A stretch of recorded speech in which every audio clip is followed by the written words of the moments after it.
International book of वर्ल्डमध्ये hattrick केलेली भारतातील पहिली digital media press media live.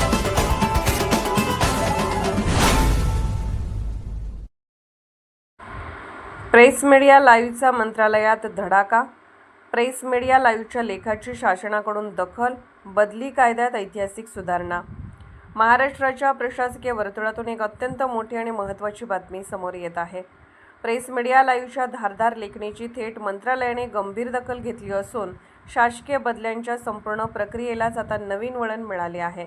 गेल्या रविवारी म्हणजे 24 मे 2026 रोजी प्रेस मीडिया लाईव्हने डॉ. तुषार निकाळजे यांचा एक विशेष लेख प्रसिद्ध केला होता.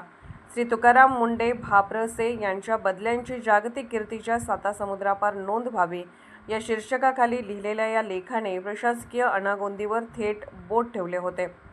कर्तव्यदक्ष अधिकारी तुकाराम मुंडे यांच्या वारंवार होणाऱ्या बदल्यांवर या लेखात तीव्र चिंता व्यक्त करण्यात आली होती. हाच कळीचा मुद्दा मंत्रालयातील वरिष्ठ अधिकाऱ्यांच्या आणि सामान्य प्रशासन विभागाच्या वर्मी लागला. शासनाकडून तातडीने मोठी पावले. प्रेस मीडिया लाईव्हवरील या वृत्ताची दखल थेट मंत्रालय स्तरावर घेतली गेली आणि त्यानंतर वेगाने चक्रे फिरली. या पार्श्वभूमीवर महाराष्ट्र शासनाच्या सामान्य प्रशासन विभागाने यावर्षी शासकीय कर्मचाऱ्यांच्या होत असलेल्या बदल्यांना तुर्तास मुदतवाढ देण्याचा महत्त्वपूर्ण निर्णय घेतला आहे.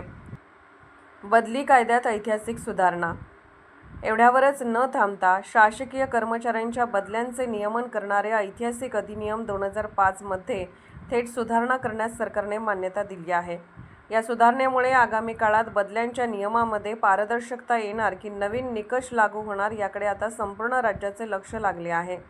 प्रेस मीडिया लाईव्हच्या बातमीमुळे आणि जनतेच्या प्रश्नांना वाचा फोडणाऱ्या लेखामुळे थेट बदली कायद्यातच सुधारणा करण्याची वेळ प्रशासनावर आली आहे. यामुळे प्रेस मीडिया लाईव्हच्या निर्भीड पत्रकारितेचे आणि डॉ. तुषार निकाळजे यांच्या लेखणीचे सर्वत्र कौतुक होत असून निपक्ष पत्रकारिता आजही प्रशासनाला दखल घेण्यास भाग पाडू शकते हे पुन्हा एकदा सिद्ध झाले आहे.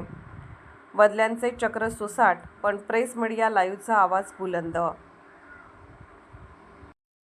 प्रेस मीडिया लाईव्ह न्यूज चॅनलला लाईक करा, शेअर करा आणि सबस्क्राईब करा.